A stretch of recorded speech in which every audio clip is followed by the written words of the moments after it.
हे तांदूळही गोंजारता माझा अर्धा दिवस निघते. हे एवढी मोठी बकरी राहून पिंकी एक तांदूळ नाही ना काय नाही येत लाग. त्या तरी बकऱ्याला म्हणतो जा रे तहसील ऑफिस मध्ये कायचा काय इन्कम टॅक्स ना फिन्कम टॅक्स काय म्हणतो तोही बकरा नाही ऐक.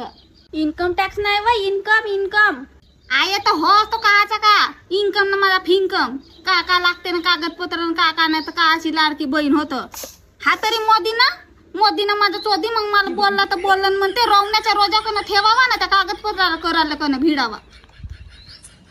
जा नाही तू तरी हेळून ठेव ना कागदपत्र. अव तर किती वेळ लागते कागदपत्र काढासाठी. तू आपले काम करणं लवकर ना. मामाला फोन लावून पाहिजे ना का म्हणते तर. अव तर मामाला फोन लावून का फायदा. आता तो शेतीवाडीच्या कामामध्ये असेल ना. तूच जाऊन ये ना एका दिवसाची. आये मीच गेलो असतो पण का करतेस नाक नशे मला जावाचा माहेरी. ते भावचं तरी